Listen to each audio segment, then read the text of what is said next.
उत्तर प्रदेश के एक छोटे से गांव बरगदपुर में एक बहुत ही पुराना पीपल का पेड़ था। गांव के बीचों बीच बने उस चबूतरे के पास रात में कोई नहीं जाता था। इसी गांव के बुजुर्ग लोगों को यही समझाते रहते थे।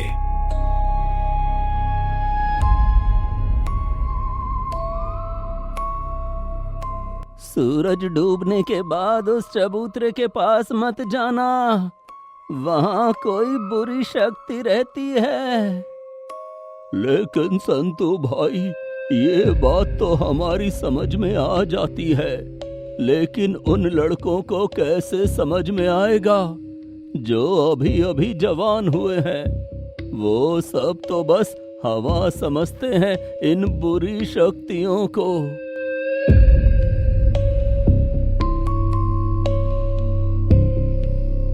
गांव में रहने वाला रवि शहर से पढ़ाई पूरी करके वापस लौटा था।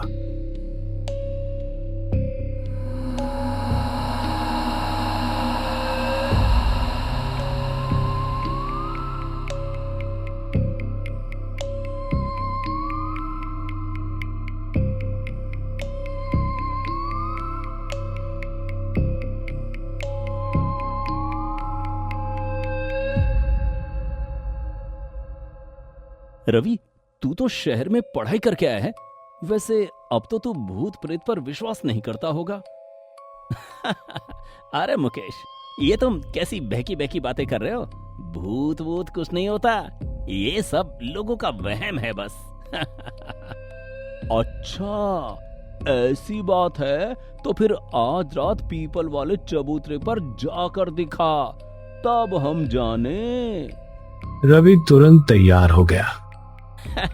चलो, मैं तैयार हूँ और तुम लोगों को ये साबित करके दिखाऊंगा कि भूत प्रेत नाम की कोई भी चीज होती ही नहीं है।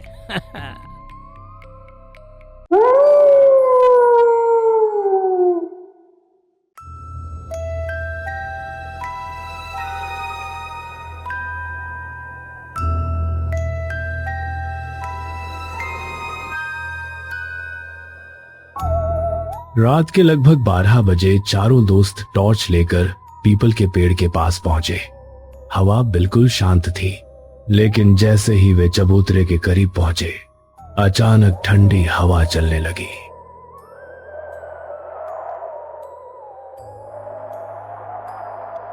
यार, मुझे अच्छा नहीं लग रहा। जरूर यहाँ कुछ गलत होने वाला है। मेरी मानो, चलो यहाँ से। मुझे पता था तू यही बोलने वाला है, डरपोक कहीं का। तभी पीपल के ऊपर से किसी औरत की धीमी हंसी सुनाई दी। चारों के चेहरे का रंग उड़ गया। उन्होंने टॉर्च पीपल के ऊपर घुमाई, लेकिन वहां कुछ नहीं था। चलो यहाँ से, अब मैं ज्यादा देर तक यहाँ नहीं रह सकता। पीछे से किसी के फुसफुसाने की आवाज आई। चारों पलटे, लेकिन पीछे कोई भी नहीं था।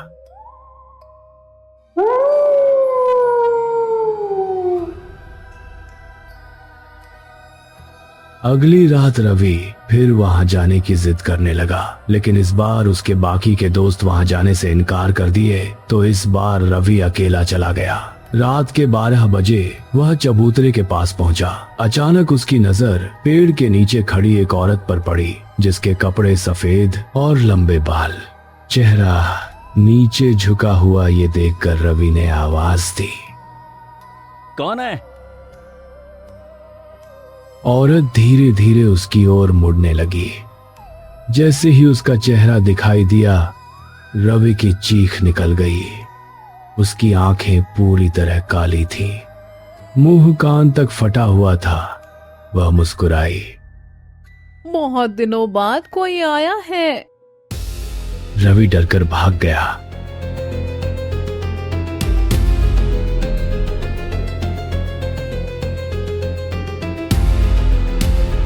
भागते भागते वो अपने गांव में पहुंच गया, जहां पूरी तरह से सन्नाटा था। एक भी गांव का आदमी दिखाई नहीं दे रहा था।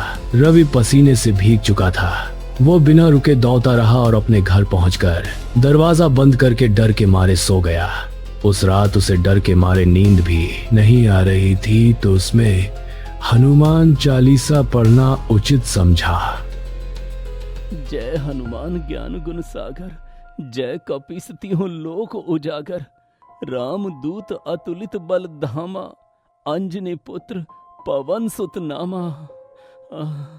रवि हनुमान चालीसा का पाठ करने लगा और धीरे धीरे उसे नींद आई।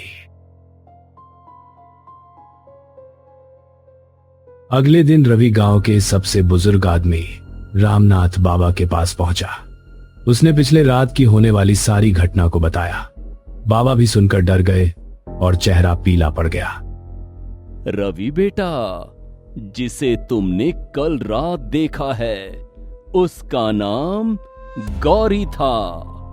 रवि चौंक गया और बोला, कौन गौरी? बाबा ने उसे पूरी बात बताई। लगभग 50 साल पहले गौरी इसी गांव में रहती थी। गौरी अपने नाम की तरह बहुत सुंदर थी, लेकिन गांव के कुछ लालची लोगों ने उसकी जमीन हड़पने के लिए उसे डायन बता दिया। एक रात उसे उसी पीपल के पेड़ से बांधकर जिंदा जला दिया गया। मरते समय गौरी ने कहा था, मैं वापस आऊंगी, मैं तुम में से किसी को भी जिंदा नहीं छोड़ूंगी, एक एक करके सबसे बदला लूंगी।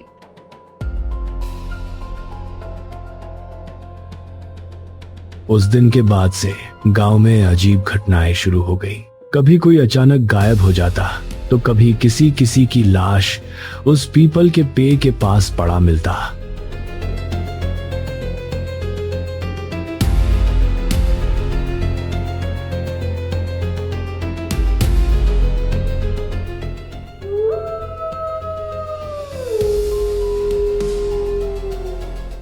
उस रात भी रवि को नींद नहीं आ रही थी। रात के 2 बजे उसके कमरे की खिड़की अपने आप खुल गई।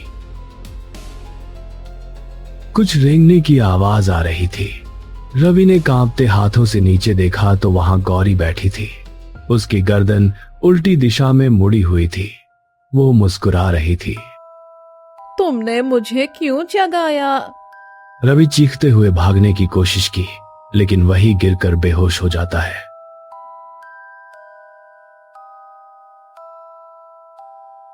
अगले दिन खबर फैली कि पप्पू गायब हो गया। उसका कोई पता नहीं चल रहा था। गांव वाले ये खबर सुनने के बाद और भी ज्यादा डर गए थे। 2 दिन बाद उसका पप्पू का शव गांव के तालाब के पास मिला। उसकी आंखें बाहर निकली हुई थी। चेहरे पर डर साफ दिखाई दे रहा था। गांव में दहशत फैल गई। तभी एक दिन मुकेश अपने ससुराल से वापस घर की ओर आ रहा था। रात के 12 बजने ही वाले थे। हे भगवान, इतनी रात हो गई, पता नहीं मैं घर कब पहुंचूंगा। पता नहीं आज रात इतनी काली क्यों है। ऐसा लग रहा है जैसे आज भी जरूर कोई गायब होगा। मुझे तो बहुत डर लग रहा है। काश मैंने अपनी पत्नी की बात मान ली होती। मुकेश उस काली अंधेरी रात में बिल्कुल अकेला जा रहा था और उसकी सांसें थम चुकी थी। उसे डर था कि कहीं उसके सामने गौरी की आत्मा न आ जाए और उसे भी गायब न कर दे। तभी 12 बजते ही अचानक उसके सामने गौरी की आत्मा आ गई और पप्पू पूरी तरह से डर गया। मुकेश की आंखें खुली की खुली रह गई। पप्पू वही बेहोश हो गया। अगले दिन पूरे गांव में खबर फैली कि मुकेश भी गायब हो गया। इस बार उसका शव पीपल के पेड़ पर लटका मिला। अब सभी लोग समझ गए कि गौरी वापस लौट आई है। गौरी से बचने के लिए गांव वालों ने एक माने जाने तांत्रिक को बुलाया। उसका नाम कालीनाथ था। वह रात में पीपल के पेड़ के पास पहुंचा। उसने मंत्र पढ़ना शुरू किया। अचानक पूरा पेड़ जोर जोर से हिलने लगा। हवा तूफान में बदल गई। कौन है तू? तभी पेड़ के ऊपर से आवाज आई, मैं गौरी हूँ। और अगले ही पल सफेद साड़ी वाली औरत पेड़ से नीचे उतरने लगी, लेकिन उसके पैर जमीन को छू नहीं रहे थे, वह हवा में तैर रही थी। तांत्रिक ने ध्यान लगाया।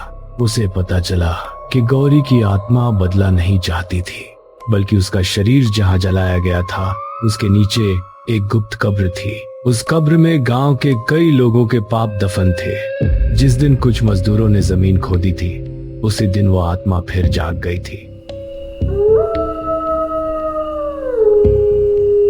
अमावस्या की रात थी। गांव वाले और तांत्रिक पीपल के पास पहुंचे। अचानक आसमान काला हो गया, कुत्ते रोने लगे, चारों तरफ अजीब चीखें गूंजने लगी। बचाओ, बचाओ, हमें छोड़ दो,